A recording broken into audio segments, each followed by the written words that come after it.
Imagine holding a dry, coarse piece of bread in one hand and a rich, deep-fried pastry in the other. Now imagine squeezing them and watching pure white milk drip from the dry crust, while dark red blood streams from the luxurious pastry. Why would a revered spiritual teacher use a physically impossible demonstration to confront a wealthy man in front of his entire village?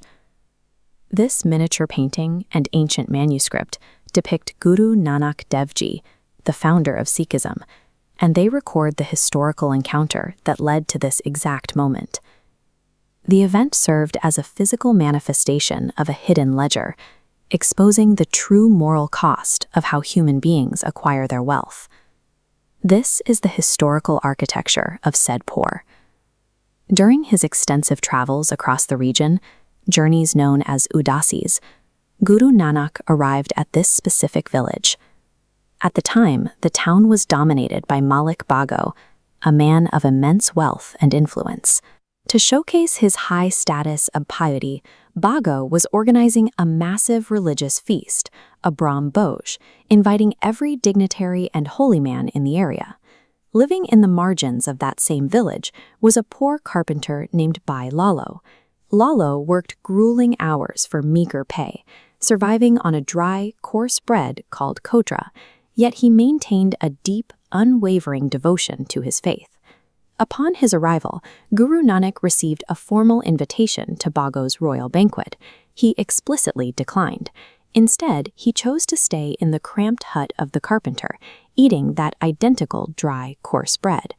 A highly respected spiritual leader, actively rejecting elite hospitality in favor of a peasant's meager rations, sent a shockwave through the village hierarchy.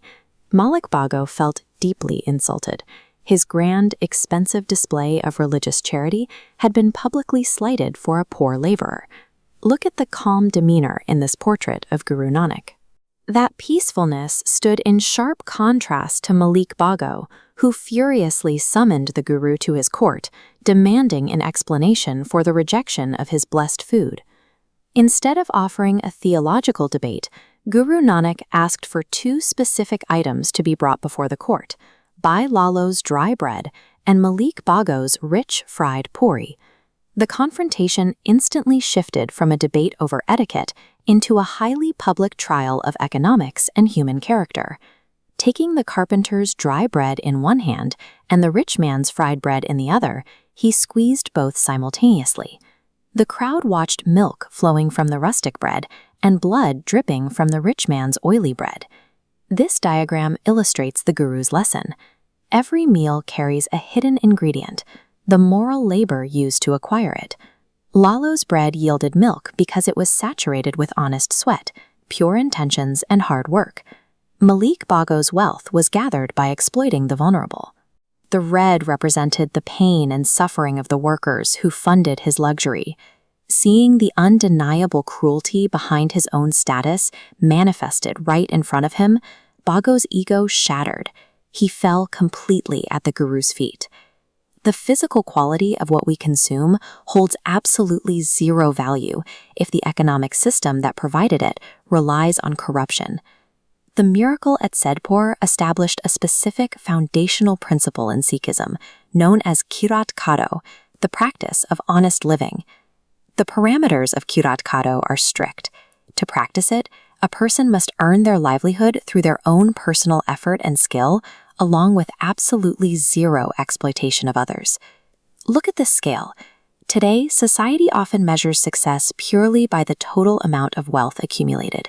But in the philosophy of Kirat Kado, the moral weight of a single drop of honest sweat easily tips the scale against a heavy fortune. Money gained through unethical means taints the person holding it.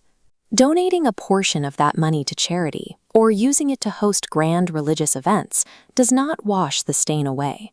This forces us to look closely at our own careers, our daily professional choices, and the exact nature of the bread we put on our own tables. A modest life funded by ethical labor carries a higher psychological and moral value than endless luxury funded by deception. When the final accounting of your life is done, you have to ask yourself, Is your success saturated with the pure milk of your own hard work, or is it dripping with the blood of someone else?